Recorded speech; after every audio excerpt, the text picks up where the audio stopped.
तो हम श्रील प्रभुपाद के ग्रंथ श्री कृष्ण भावनामृत की प्राप्ति यहाँ से पाठ कर रहे थे। तो कल जो चर्चा हुआ था कि चित जगत में अ, चित जगत में विविधता है, क्योंकि विविधता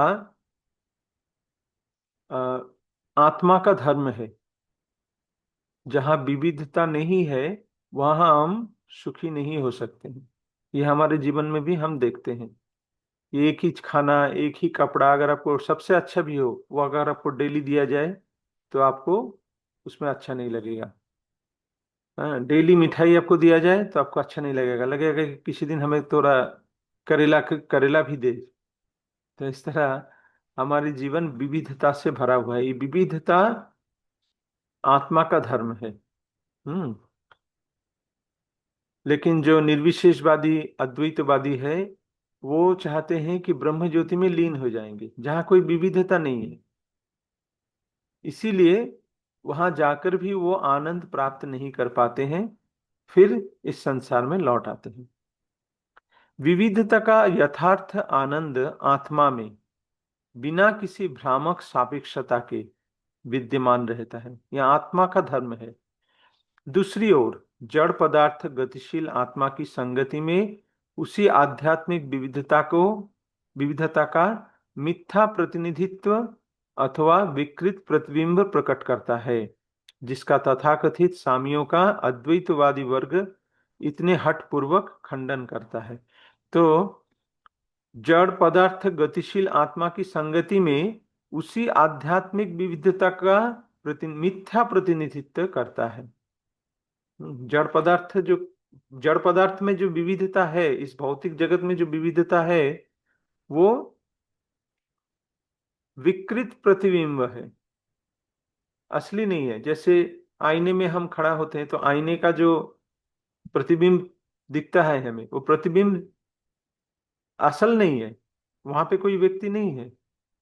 तो इसी तरह इस भौतिक जगत में जो विविधता हमें दिखाई देता है, वो असल नहीं है, लेकिन आत्मा की संगति के कारण उसमें ये प्रतिबिंबित होता है। जैसा कि पहले कहा गया है, परमेश्वर सच्चिदानंद विग्रह है, स्वभाव में आनंदमय है। अतः वे अपनी विभिन्न ऊर्जाओं, अंशों तथा विभिन्न एवं पूर्ण अंशों द्वारा अपना विस्तार करते हैं। परमेश्वर परम सत्य है और वे अद्वितीय है, किंतु वे अपने विविध ऊर्जाओं, अंशों तथा पूर्ण अंशों को भी सम्मिलित करते हैं। भगवान पूर्ण है, किसी की जरूरत नहीं है भगवान को आनंद लेने के लिए, वो अपने स्वयं आनंदमय है। फिर भी किंतु वे अपने विविध ऊर्जाओं, अंशों तथा पूर्ण अंशों को भी सम्मिलित करते हैं, जो एक साथ ही उनसे अभिन्न तथा भिन्न है। हम भगवान से अभिन्न भी है, लेकिन भगवान से भिन्न भी है। ऐसे नहीं कि हम भगवान से मिल जाएंगे। इसलिए कहते हैं मामुइवांश जीवलोके जीवभूत सनातन मनष्ठानि इंद्रियाणि प्रकृति स्थानी कर्षति। भगवान कहते हैं कि ये जीव हमारा विभिन्न अंश है। हम अंश हैं लेकिन विभिन्न अंश हैं, सेपरेटेड पार्ट। तो अभी हम कभी भगवान से एक नहीं हो जाएंगे, हम सेपरेटेड रहेंगे और हमारा धर्म रहेगा भगवान का सेवा करना। चूंकि ये स्वभाव से आनंदमय है, वे विविध रीतियों से अपना विस्तार करते हैं। भगवान के बारे में कहा जा रहा है, और इन विस्तारों की क्रियाएं उनकी दिव्य लीलाएं अथवा उनकी क्रीड़ाएं कहलाती है। किंतु ये लीलाएं अंधी एवं जड़ नहीं है, वे पूर्ण चेतना, स्वतंत्रता तथा क्रिया एवं प्रतिक्रिया की स्वच्छंदता प्रदर्शित करती है। परम सत्य की विविध ऊर्जाओं की क्रियाओं एवं प्रतिक्रियाओं की जटिलताएं एक विशाल विज्ञान, ईश्वर के दिव्य विज्ञान की विषय वस्तु बनाती है। भगवान की ये लीला कैसी होती है, भगवान की अलग अलग अवतार कैसे होता है, उनकी विभिन्न शक्तियां कैसे काम करती है, कैसे वो लीला प्रकट करती है, वो एक जटिल विषय वस्तु है। और भगवत गीता उस विज्ञान में रुचि रखने वाले विद्यार्थियों के लिए ज्ञान की वर्णमाला अथवा प्रारंभिक ग्रंथ है। जब हम कोई भाषा सीखते हैं, भाषा सीखने के लिए पहले हमें क्या सीखना पड़ता है? वर्णमाला, क ख ग घ, इस तरह से, है ना। तो भगवत गीता उस विज्ञान के, भगवत तत्व विज्ञान के रुचि रखने वाले विद्यार्थियों के लिए ज्ञान की वर्णमाला अथवा प्रारंभिक ग्रंथ है, प्रिलिमिनरी स्टडी। प्रत्येक बुद्धिमान मनुष्य को इस दिव्य विज्ञान में रुचि लेनी चाहिए। वस्तुतः ऋषियों के मत के अनुसार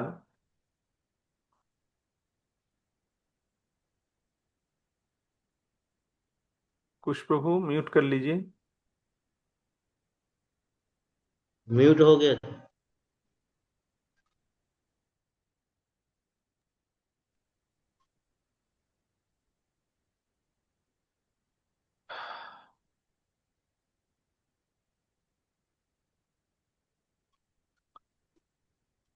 हो गया। नहीं हुआ, आपका म्यूट नहीं हुआ, म्यूट कर लीजिए।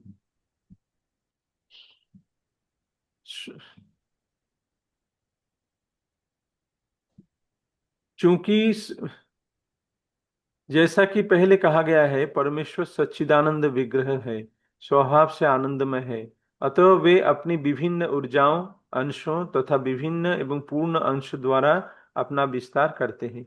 परमेश्वर परम सत्य है और वे अद्वितीय है, किंतु वे अपनी विविध ऊर्जाओं, अंशों तथा पूर्ण अंशों को भी सम्मिलित करते हैं, जो एक साथ ही उनसे अभिन्न तथा भिन्न है। चूंकि वे स्वभाव से आनंदमय है, वे विविध रीतियों से अपना विस्तार करते हैं, और इन विस्तारों की क्रियाएं उनकी दिव्य लीलाएं अथवा उनकी क्रीड़ाएं कहलाती है। किंतु ये लीलाएं अंधी अथवा जड़ नहीं है, वे पूर्ण चेतना, स्वतंत्रता तथा क्रिया एवं प्रतिक्रिया की स्वच्छंदता प्रदर्शित करती है। परम सत्य की विविध ऊर्जाओं की क्रियाओं एवं प्रतिक्रियाओं की जटिलताएं एक विशाल विज्ञान है, और भगवत गीता इसका पहली पाठ है। ठीक है, प्रत्येक बुद्धिमान मनुष्य को इस दिव्य विज्ञान में रुचि लेनी चाहिए। वस्तुतः ऋषियों के मत के अनुसार मानव जीवन केवल इसी विज्ञान को सीखने हेतु है। ये मनुष्य जीवन इस भगवत तत्व विज्ञान को जानने के लिए ही है। नहीं तो हम कुत्ते बिल्ली के जीवन में भी तो सब कुछ मिलता है। मनुष्य जीवन में जो सुख मिलता है, वो कुत्ते बिल्ली जानवर भी उससे ज्यादा सुख लेते हैं। वेदांत सूत्र के आरंभिक शब्द उद्घोषणा करते हैं, अब ब्रह्म के विषय में जिज्ञासा का समय है, अथात ब्रह्म जिज्ञासा, ब्रह्म के बारे में जानो। मानव जीवन स्वभाव से ही दुख से परिपूर्ण है, और निम्न जीवन रूप तो और भी अधिक दुखमय है। समुचित विवेकशील इंद्रियों वाला कोई भी विवेकी व्यक्ति समझ सकता है कि भौतिक जगत में जीवन दुखों से परिपूर्ण है, और ऐसे दुखों की प्रक्रिया एवं प्रतिक्रिया से कोई भी मुक्त नहीं है। जो थोड़ा बुद्धिमान है उसको समझ में आता है कि हाँ, सब दुखों में ही है, ये भौतिक जगत दुख से परिपूर्ण है। कुछ प्रभु आपका अनम्यूट हो जा रहा है, आप म्यूट कर लीजिए। ये जीवन के प्रति निराशावादी दृष्टिकोण नहीं है। ऐसा सोचना नहीं कि ये तो नेगेटिव थॉट्स है, अपितु एक वास्तविक तथ्य है जिसके प्रति हमें अंधा नहीं होना चाहिए। जीवन के दुख तीन श्रेणियों में विभाजित है, अर्थात शरीर एवं मन से उत्पन्न होने वाले दुख, अन्य जीवों से उत्पन्न होने वाले दुख, तथा प्राकृतिक विपत्तियों के कारण उत्पन्न होने वाले दुख। ये याद रखना, तीन प्रकार के दुख होते हैं। हम्म। तीन प्रकार से हमें दुख मिलता है। हाँ। एक होता है अपने मन से उत्पन्न, शरीर और मन से उत्पन्न होने वाले दुख, इसको क्या कहते हैं? आध्यात्मिक। आत्मिक, आत्मिक मतलब खुद से। अन्य जीवों से उत्पन्न होने वाले दुख, दूसरे जीवों से उत्पन्न होने वाले दुख, इसको कहते हैं आधि भौतिक। तथा प्राकृतिक विपत्तियों के कारण उत्पन्न होने वाले दुख, इसको कहते हैं आधि दैविक। विवेकी मनुष्यों को इन दुखों के निवारण की ओर देखना चाहिए और इस प्रकार जीवन में सुखी होना चाहिए। विवेकी मनुष्य को इन दुखों के निवारण की ओर देखना चाहिए कि कैसे हम इस दुख से मुक्त हो सकते हैं।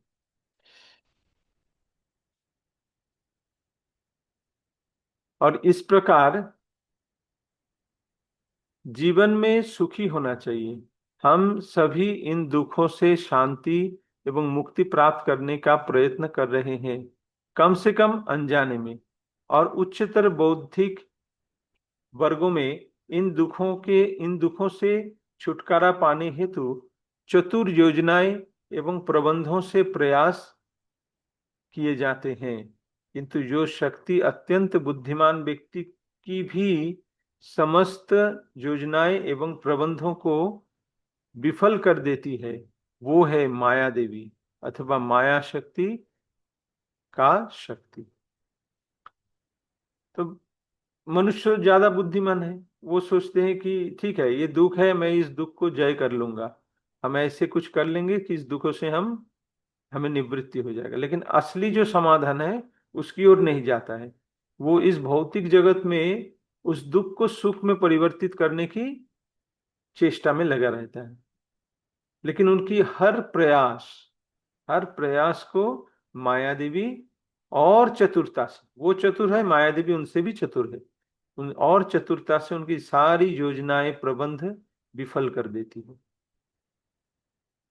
हाँ। कर्म का नियम अथवा भौतिक जगत में समस्त क्रियाओं एवं क्रियाओं का परिणाम इस सर्वशक्तिमती माया शक्ति द्वारा नियंत्रित होती है। कल किसी ने प्रश्न किया था कि ये कर्म जो हम करते हैं, भगवान आ, मतलब ये कर्म का फल कैसे हमारे पास आता है? कर्म का नियम अथवा भौतिक जगत में समस्त क्रियाएं एवं प्रतिक्रियाओं का परिणाम इस सर्वशक्तिमयी माया शक्ति द्वारा नियंत्रित होता है। माया देवी, दुर्गा देवी इसके द्वारा नियंत्रित होता है इस भौतिक जगत में। इस शक्ति की क्रियाएं सिद्धांतों एवं नियमों के अनुसार कार्य करती है। जैसे नियम बना दिया गया है, भगवान ने नियम बना दिया है, उसी के अनुसार ये शक्ति काम करती है। वो अपने मन से कुछ नहीं कर सकती और वे परमेश्वर के निर्देशन में सचेत रूप से कार्य करती है।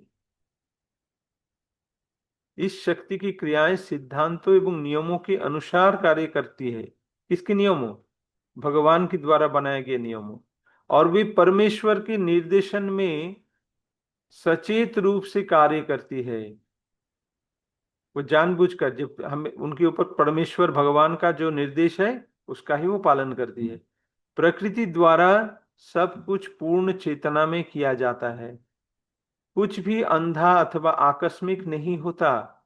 इस भौतिक शक्ति को दुर्गा भी कहा जाता है, जो यह इंगित करती है कि यह एक ऐसी शक्ति है जिसका अतिक्रमण करना अत्यंत कठिन है।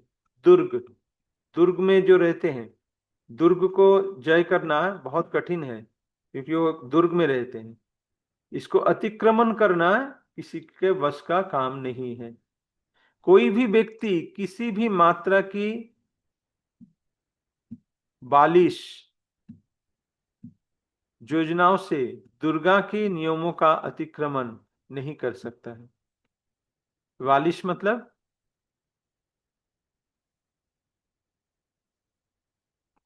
कोई भी व्यक्ति किसी भी मात्रा की, मतलब कोई भी कोई योजना बना ले कि हम इस तरह से इसको जय कर लेंगे, लेकिन वो नहीं कर पाएगा। एक दिन ना एक दिन वो फिर से उसका वो पूरा ये नाकाम हो जाता है। जैसे मनुष्य ने कितना सोच लिया कि हम युद्ध कर, पहले युद्ध होता था तलवारों से, धनुष से, तीर धनुष से। फिर आया गन आ गया, राइफल आ गया, गन आ गया, बुलेट से होना शुरू हुआ। फिर आ गया तोप, हाँ, कमान तोप। फिर आ गया मिसाइल। हाँ, तो लोग सोच रहे हैं कि मिसाइल से हम हमला करेंगे तो हमारा कुछ नहीं होगा, हम दूसरे पक्षों को मार देंगे।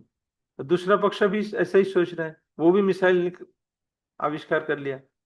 और अभी क्या हो गया, परमाणु अस्त्र। हम मिसाइल के सामने परमाणु अस्त्र लगा के उसको छोड़ देंगे, यहां से 10,000 किलोमीटर जाकर वो उसका विस्फोट होगा। लेकिन वो ये नहीं सोचता कि यहां से हम अमेरिका में मारेंगे तो अमेरिका क्या हमें ऊपर नहीं मारेंगे क्या, हम भी मरेंगे। तो इस तरह से देखा जाए तो पूरा पृथ्वी क्या है, इस नियम को अतिक्रम नहीं कर पा रहा है, सुख की ओर नहीं जा पा रहा है और दुखों की ओर ही बढ़ रहा है। पहले दुख क्या होता था, युद्ध में कुछ हजार लोग मरते थे, कुछ सौ कुछ हजार लोग मरते थे जो युद्ध क्षेत्र में रहते थे। जो शहर में रहते थे वो बच जाते थे। लेकिन बाद में क्या हुआ, जब धीरे धीरे और भी वो उन्नत होने लगे, बुद्धिमान जीव, बुद्धिमान व्यक्ति, उनका युद्ध प्रक्रिया को और उन्नत किया। उन्नत करना मतलब वो गन लाया, राइफल लाया, वो कमान लाया, रॉकेट लॉन्चर लाया, रॉकेट लाया, ये सब धीरे धीरे जितना उन्नति हुआ है, जिसको हम उन्नति समझते हैं। इस अमेरिका सबसे उन्नत क्यों है, क्योंकि उनके पास सबसे आधुनिक हथियार है। अभी ये उन्नत होने से क्या हुआ, उन्नत होने से ये हुआ कि अगर अभी युद्ध होगा तो सारे पृथ्वी का विनाश हो जाएगा। ये इधर से एटम बम फेंकेगा, वो उधर से एटम बम फेंकेगा, कोई नहीं बचेगा। पहले हजार लोग मरते थे, अभी पूरा सृष्टि ही विनाश हो जाएगा। मनुष्य तो मरेंगे ही, सारे पशुओं मरेंगे, सब कुछ मर जाएगा। तो ये है आज की परिस्थिति कि हम कभी भी आत्मा को दुर्गा देवी को अतिक्रम नहीं कर सकते। कोई भी व्यक्ति किसी भी मात्रा की योजनाओं से दुर्गा के नियमों का अतिक्रमण नहीं कर सकता। मानवता के से दुखों से छुटकारा पाना एक साथ ही अत्यंत कठिन तथा अत्यंत सरल कार्य है। जब तक बद्ध जीव यो स्वयं प्रकृति के नियमों से बंधे हुए है, तीनों दुखों से छुटकारा पाने हेतु योजनाएं बनाते रहेंगे, तब तक कोई समाधान नहीं होगा। वो योजना बनाते हैं कैसे हम इस दुख से निकल लेंगे, तब तक कोई समाधान नहीं होगा। एकमात्र प्रभावी समाधान वे है जिनका उल्लेख भगवत गीता में है। एकमात्र समाधान है, वो क्या समाधान है, और हमें अपने ही कल्याण हेतु उन्हें अपने व्यावहारिक जीवन में अपनाना होगा। वो गीता का वो फॉर्मूला को हमें अपनाना होगा। वो क्या है, भौतिक प्रकृति के तीन दुख परमेश्वर की लीलाओं में नहीं पाए जाते। भगवान की चिन्मय जगत में जो परमेश्वर की जो लीला है, भगवान की जो लीला है, वहां में ये तीन दुख नहीं है। जैसा कि पहले उल्लेख किया गया है, वे नित्य आनंदमय है और उनकी दिव्य लीलाएं उनसे भिन्न नहीं है। चूंकि वे परम सत्य है, उनका नाम, यश, रूप, गुण एवं लीलाएं सभी उनसे अभिन्न है। अतः उनकी लीलाओं की तुलना मानवता के दुखों से नहीं की जा सकती। जैसा कि तथाकथित स्वामी तर्क करता है, परमेश्वर की लीलाएं मनुष्य की वास्तविक दुखों एवं कष्टों से परे दिव्य है। भगवान की लीला और मनुष्य की ये दुख भरी कहानी दोनों एक नहीं है। हाँ, तो कोई बड़े बड़े स्वामी, कोई निरीश्वरवादी, कोई निर्विशेषवादी, वो इस तरह से कहता है कि परमेश्वर की लीला मनुष्य की जैसा ही है। ये ऐसा नहीं है, वो दुखों से भरा नहीं है, उसमें दुख का लेश मात्र नहीं है। परमेश्वर की लीलाएं मनुष्यों की वास्तविक दुखों एवं कष्टों से परे दिव्य है, और कैसे हम इस दुख से सदा के लिए मुक्त हो सकते हैं, वो कल हम पढ़ेंगे। ठीक है। हरे कृष्ण।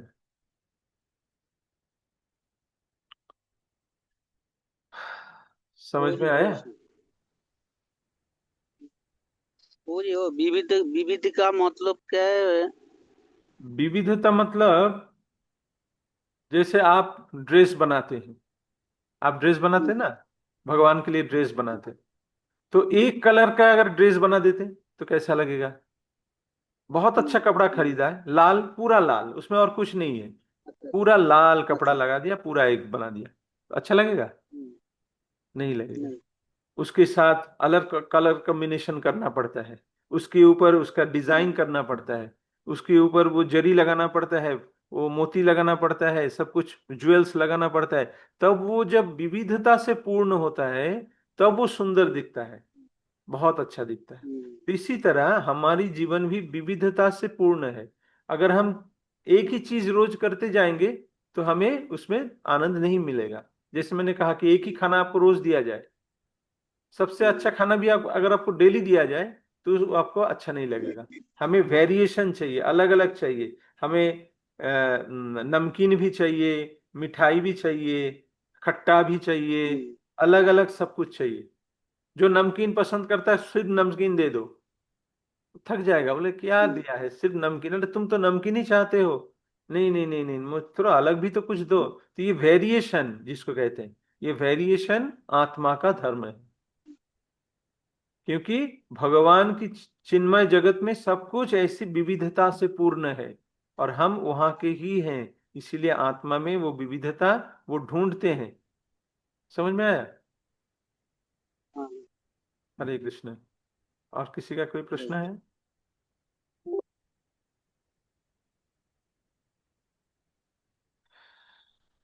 ठीक है, तो हम यहाँ ही समाप्त करते हैं। कल जप क्लास में सब आइए, और इस ग्रंथ पाठ के सत्र में भी आप सब लोग आइए। हरे कृष्ण। नमो विष्णु पदाय कृष्ण पृष्ठाय भूतले श्रीमते भक्ति वेदांत स्वामिनीति नामिने नमस्ते सरस्वती देवी गौरवाणी प्रचारिणे निर्विशेष शून्यवादी पाश्चात्य देशता। श्रील प्रभुपाद की जय। समवेत भक्त वृंद की जय। गौर प्रेमानंदे। हरि हरि बोल। की जाए। हरे कृष्ण।